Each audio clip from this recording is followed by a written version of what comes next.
ವಿದ್ಯಾರ್ಥಿಗಳೇ, maths class room YouTube ಚಾನಲ್ಗೆ ತಮಗೆಲ್ಲರಿಗೂ ಸ್ವಾಗತವನ್ನು ಕೋರುತ್ತಾ, ಇವತ್ತಿನ ಈ ವಿಡಿಯೋದಲ್ಲಿ 8ನೇ ತರಗತಿ ಪ್ರಥಮ ಭಾಷೆ ಕನ್ನಡದ ರೂಪಣಾತ್ಮಕ ಮೌಲ್ಯಮಾಪನ 2 ಅಂದರೆ FA2 ಮಾದರಿ ಪ್ರಶ್ನೆ ಪತ್ರಿಕೆ ಮತ್ತು ಉತ್ತರಗಳ ವಿವರಣೆಯನ್ನು ಇಂದು ನಾನು ನಿಮಗೆ ನೀಡ್ತಾ ಇದ್ದೇನೆ.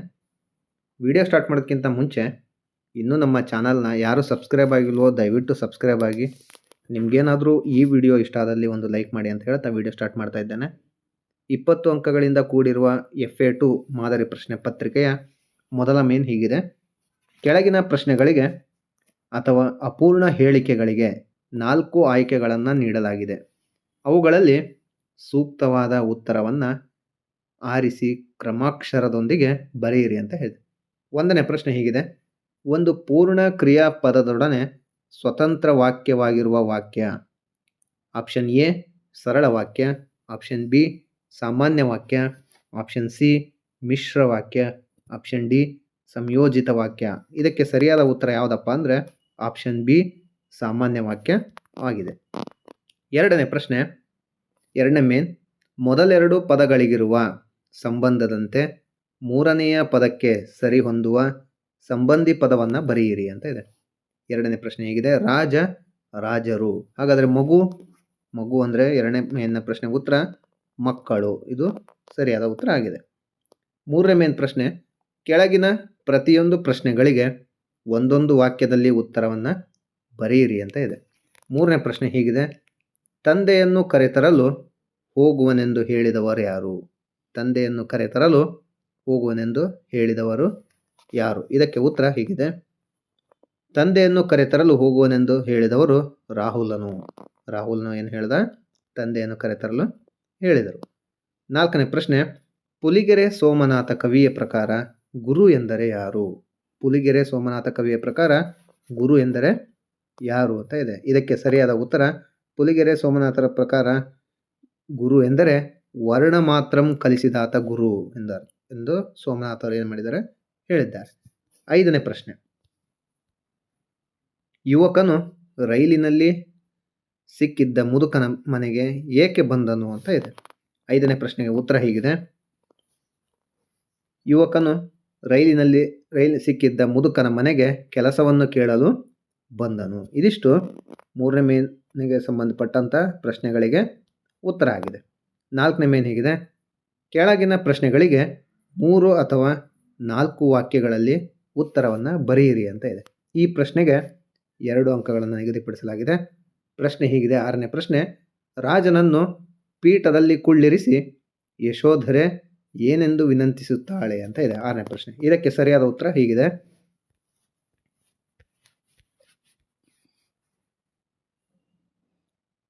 ಸೋದರಿಯ ಸುತಳದಂದು ಎಳತನದಿಂದಲೇ ನನ್ನನ್ನು ಕರೆತಂದು ಸಾಕಿ ಸಲುಹಿ ಸೊಸೆಯಾಗಿ ಸ್ವೀಕರಿಸಿ ನನ್ನ ಬಾಳ್ವೆಯನ್ನು ಧರಿಸಿದಿರಿ. ನಿಮ್ಮ ಅರಮನೆಯಲ್ಲಿ ನಾನು ಕನಸಿನಲ್ಲೂ ಎಣಿಸಲಾಗದ ಸುಖವನ್ನು ಅನುಭವಿಸಿದನು. ಪತಿಯನ್ನು ನನಗೆ ಇನ್ನೊಮ್ಮೆ ನೀಡಿ ರಕ್ಷಿಸಿರಿ. ನಾನು ನನ್ನ ಪತಿಯೊಡನೆ ಹೋಗುವೆನು. ರಾಹುಲನನ್ನು ಇಲ್ಲೇ ಇರಿಸಿಕೊಳ್ಳಿ. ನನಗೆ ಪತಿಯೆಡೆಗೆ ಹೋಗಲು ಅನುಮತಿ ಕೊಡಿ ಎಂದು ರಾಜನನ್ನು ಪೀಠದಲ್ಲಿ ಯಶೋಧರೆಯು ವಿನಂತಿಸಿದಳು. ಇದಿಷ್ಟು 4ನೇ ಮೇನ್ನ ಪ್ರಶ್ನೆಗೆ ಉತ್ತರ ಆಗಿದೆ. 5ನೇ ಮೇನ್ ಹೀಗಿದೆ.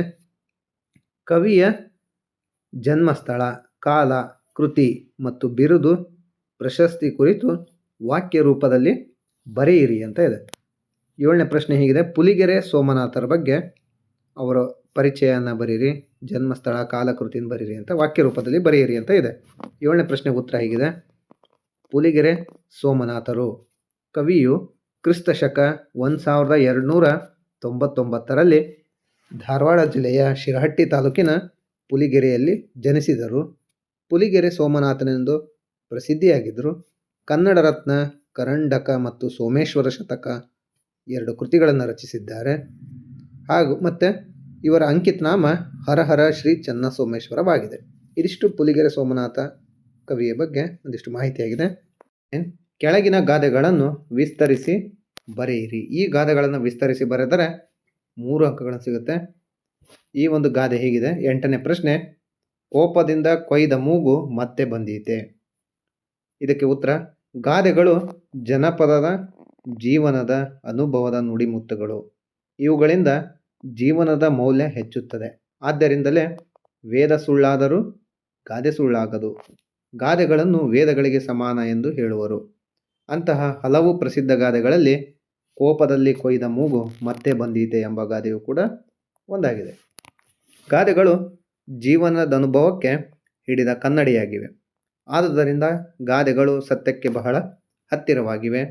ಇಂತಹ ಗಾದೆಗಳಲ್ಲಿ ಒಂದಾದ ಕೋಪದಲ್ಲಿ ಕೊಯ್ದ ಮೂಗು ಮತ್ತೆ ಬಂದೀತೆ ಎಂಬುದು ನೀತಿ ಬೋಧಕವಾಗಿದೆ. ಕೋಪವೆಂಬುದು ಅನರ್ಥಕಾರಿ ಸಾಧನವಾಗಿದೆ. ಕೋಪಕ್ಕೆ ಒಳಗಾದ ಮನುಷ್ಯ ಏನು ಮಾಡುತ್ತಿದ್ದೇನೆ ಎಂಬುದನ್ನು ಮರೆತಿರುತ್ತಾನೆ. ಕ್ರೋಧ ಬುದ್ಧಿಯನ್ನು ತಿನ್ನುತ್ತದೆ ಅನ್ನುವ ಹಾಗೆ ಅತಿಯಾದ ಕೋಪ ಮನುಷ್ಯನ ಬುದ್ಧಿಯನ್ನು ಕೂಡ ಕೆಡಿಸುತ್ತದೆ. ಭಗವದ್ಗೀತೆಯಲ್ಲಿ ಶ್ರೀಕೃಷ್ಣ ಕೋಪದಿಂದ ಬುದ್ಧಿನಾಶ ಎಂದಿದ್ದಾನೆ. ಅದೇ ರೀತಿ ಬಸವಣ್ಣ ತನುವಿನ ಕೋಪ ತನ್ನ ಹಿರಿತನದ ಕೇಡು, ಮನದ ಕೋಪ ತನ್ನ ಅರಿವಿನ ಕೇಡು ಎಂದಿದ್ದಾರೆ. ಕೋಪ ಬಂದಾಗ ಆಗುವ ಅನಾಹುತಗಳು ಅನೇಕ. ಕೋಪದಲ್ಲಿ ಮೂಗನ್ನು ಕೊಯ್ದುಕೊಂಡರೆ ಮತ್ತೆ ಬೇಕೆಂದರೂ ಪಡೆಯಲು ಸಾಧ್ಯವಿಲ್ಲ. ಇದಕ್ಕೆ ಮುಂಗುಸಿ ನಾರಿಯ ಕಥೆಯೇ ಸಾಕ್ಷಿ. ಆದ್ದರಿಂದ ಶಿವಶರಣೆ ಅಕ್ಕ ಮಹಾದೇವಿ ಹೇಳುವಂತೆ ಕೋಪ ತಾಳದೆ ಸಮಾಧಾನಿಯಾಗಿರಬೇಕು. ಇಲ್ಲವಾದರೆ ಕೋಪದ ಕೈಯಲ್ಲಿ ಬುದ್ಧಿಯನ್ನು ಕೊಟ್ಟರೆ ಮಂಗನಿಗೆ ಹೆಂಡ ಕುಡಿಸಿದಂತಾಗುತ್ತದೆ. ಒಟ್ಟಿನಲ್ಲಿ ಗೀತೆಯು ಹೇಳುವಂತೆ ಕೋಪದಿಂದ ಬುದ್ಧಿನಾಶವಾದ ಮನುಷ್ಯ ಸಂಪೂರ್ಣವಾಗಿ ನಾಶವಾಗುತ್ತಾನೆ. ಆದ್ದರಿಂದ ಕೋಪ ಮಾಡಿಕೊಳ್ಳದೆ ಸಮಾಧಾನಿಯಾಗಿರಬೇಕು. ಇದಿಷ್ಟು ಈ ಒಂದು ಗಾದೆಯ ಸಂಪೂರ್ಣ ವಿವರಣೆಯಾಗಿದೆ. ಇನ್ನೊಂದು ಗಾದೆ ಮಾತಿದೆ, ಆಚಾರವೇ ಸ್ವರ್ಗ, ಅನಾಚಾರವೇ ನರಕ. ಗಾದೆಗಳು ಜನಪದರ ಜೀವನದ ಅನುಭವದ ನುಡಿಮುತ್ತುಗಳು. ಇವುಗಳಿಂದ ಜೀವನದ ಮೌಲ್ಯ ಹೆಚ್ಚುತ್ತದೆ. ಆದ್ದರಿಂದಲೇ ವೇದ ಸುಳ್ಳಾದರೂ ಗಾದೆ ಸುಳ್ಳಾಗದು. ಗಾದೆಗಳನ್ನು ವೇದಗಳಿಗೆ ಸಮಾನ ಎಂದು ಹೇಳುವರು. ಅಂತಹ ಹಲವು ಪ್ರಸಿದ್ಧ ಗಾದೆಗಳಲ್ಲಿ ಆಚಾರವೇ ಸ್ವರ್ಗ, ಅನಾಚಾರವೇ ನರಕ ಎಂಬ ಗಾದೆಯೂ ಕೂಡ ಒಂದಾಗಿದೆ. ಪುಣ್ಯ ಪಾಪಗಳು ನಮ್ಮ ವ್ಯಕ್ತಿತ್ವದಿಂದ ರೂಪುಗೊಳ್ಳುತ್ತವೆ ಹೊರತು ಬೇರೆಲ್ಲಿಯೂ ಇರುವುದಿಲ್ಲ. ಆದ್ದರಿಂದಲೇ ಬಸವಣ್ಣನವರು ಸತ್ಯವೇ ನುಡಿಯುವುದೇ ದೇವಲೋಕ, ಮಿಥ್ಯೆ ನುಡಿಯುವುದೇ ಮರ್ತ್ಯಲೋಕ ಎಂದು ಹೇಳಿದ್ದು. ಅಯ್ಯ ಎಂದು ಒಳ್ಳೆಯ ಮಾತುಗಳನ್ನಾಡಿದರೆ ಸ್ವರ್ಗದಂಥ ಸುಖ ಉಂಟಾಗುವುದು. ಎಲವೋ ಎಂದು ಬಿರು ಮಾತನಾಡಿದರೆ ನರಕ ಸಮಾನವಾದ ಕಷ್ಟ ಒದಗುವುದು. ಆದ್ದರಿಂದ ಮನುಷ್ಯರಾದ ನಾವು ನಮ್ಮ ಜೀವನದಲ್ಲಿ ಚಿಕ್ಕಂದಿನಿಂದಲೇ ಒಳ್ಳೆಯ ಆಚಾರ ವಿಚಾರಗಳನ್ನು ಅಳವಡಿಸಿಕೊಂಡರೆ ಸಮಾಜದಲ್ಲಿ ನಮಗೆ ಉತ್ತಮವಾದ ಗೌರವ ಮಾನ್ಯ ದೊರಕುತ್ತದೆ. ಇದು ನಮಗೆ ಸುಖ ಮತ್ತು ನೆಮ್ಮದಿಯುತವಾದ ಜೀವನ ನಡೆಸಲು ಸಾಧ್ಯವಾಗುತ್ತದೆ. ಇದಕ್ಕೆ ವಿರುದ್ಧವಾಗಿ ನಾವು ಉತ್ತಮ ಆಚಾರ ವಿಚಾರಗಳನ್ನು ನಮ್ಮ ಜೀವನದಲ್ಲಿ ಅಳವಡಿಸಿಕೊಳ್ಳುವುದೇ ಇದ್ದರೆ ಸಮಾಜ ನಮ್ಮನ್ನು ದೂಷಿಸಲು ಪ್ರಾರಂಭಿಸುತ್ತದೆ. ಆಗ ನಮ್ಮ ಜೀವನ ನರಕ ಸದೃಶ ಕಷ್ಟಕ್ಕೆ ಸಿಲುಕುತ್ತದೆ. ಆದ್ದರಿಂದ ಉತ್ತಮ ಆಚಾರ ವಿಚಾರಗಳನ್ನು ಅಳವಡಿಸಿಕೊಳ್ಳಬೇಕೆಂಬುದು ಈ ಒಂದು ಗಾದೆ ಸೂಚಿಸುತ್ತದೆ. ಇದಿಷ್ಟು 6ನೇ ಮೇನ್ನ ಪ್ರಶ್ನೆಗಳಿಗೆ ಉತ್ತರ ಆಗಿದೆ.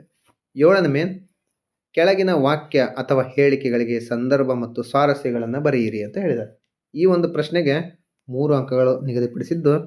9ನೇ ಪ್ರಶ್ನೆ, ಸ್ನಾನವ ಮಾಡಿದರೇನು ಫಲ? ಆಯ್ಕೆ, ಈ ಮೇಲಿನ ವಾಕ್ಯವನ್ನು ಪುರಂದರದಾಸರು ಬರೆದ ಬೇವು ಬೆಲ್ಲದೊಳಿಡಲೇನು ಫಲ ಎಂಬ ಪದ್ಯಭಾಗದಿಂದ ಆಯ್ದುಕೊಳ್ಳಲಾಗಿದೆ. ಸಂದರ್ಭ ಹೀಗಿದೆ: ಕಪಟತನವನ್ನು ಹೊಂದಿ ಜಪ ಮಾಡಿದರೆ ಅಥವಾ ಉಪವಾಸ ಮಾಡಿದರೆ ಏನು ಪ್ರಯೋಜನ? ಹೀನ ಕೃತ್ಯಗಳನ್ನು ಮಾಡುತ್ತಾ ಪವಿತ್ರ ನದಿಯಲ್ಲಿ ಸ್ನಾನ ಮಾಡಿದ ಮಾತ್ರಕ್ಕೆ ಪಾಪ ಪರಿಹಾರವಾಗುವುದೇ ಎಂದು ಪುರಂದರದಾಸರು ಪ್ರಶ್ನಿಸಿದ್ದಾರೆ. ಸ್ವಾರಸ್ಯ: ಮನುಷ್ಯ ಮೊದಲು ತನ್ನ ಅಂತರಂಗವನ್ನು ಪರಿಶುದ್ಧವಾಗಿಟ್ಟುಕೊಳ್ಳಬೇಕು, ಪಾಪದ ಕೃತ್ಯಗಳನ್ನು ಮಾಡಬಾರದು ಎಂಬುದು ಮೇಲಿನ ವಾಕ್ಯದ ಸ್ವಾರಸ್ಯವಾಗಿದೆ.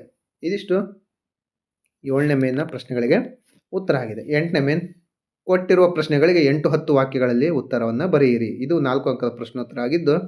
10ನೇ ಪ್ರಶ್ನೆ ಹೀಗಿದೆ: ದುಡ್ಡಿಲ್ಲದೆ ಕುಡಿಯಬಲ್ಲ ನೀರು ಸಿಗುತ್ತಿದ್ದ ಕಾಲದ ಬಗ್ಗೆ ಲೇಖಕರ ಅಭಿಪ್ರಾಯವೇನು ಅಂತ ಇದೆ. ನಮ್ಮ ನಾಡಿನಲ್ಲಿ ರೈಲು ನಿಲ್ದಾಣಗಳಲ್ಲಿ, ಬಸ್ಸು ನಿಲ್ದಾಣಗಳಲ್ಲಿ, ವಿಮಾನ ನಿಲ್ದಾಣಗಳಲ್ಲಿಯೂ ದುಡ್ಡಿಲ್ಲದೆ ಕುಡಿಯಬಲ್ಲ ನೀರನ್ನು ಇರಿಸುತ್ತಿದ್ದರು. ಬಾಯಾರಿದಾಗ ಈಗಲೂ ಹೋಟೆಲು ಒಂದಕ್ಕೆ ಹೋಗಿ ನೀರು ಕುಡಿದು ಬರಬಹುದು. ಮನೆಯ ಹೊರಗೆ ಕಾಂಪೌಂಡ್ ಗೋಡೆಗೆ ಸಣ್ಣ ತೊಟ್ಟಿ ಕಟ್ಟಿ ದನ ಕರುಗಳಿಗೆ ನೀರು ಕುಡಿದು ಹೋಗಲಿ ಎಂದು ನೀರನ್ನು ತುಂಬಿಡ್ತಿದ್ರು. ಅಲ್ಲಲ್ಲಿ ಅಂಗಡಿಗಳಲ್ಲಿಯೂ ಸಹ ಮಣ್ಣಿನ ಮಡಿಕೆಗಳಲ್ಲಿ ನೀರು ತುಂಬಿಡುತ್ತಿದ್ದರು.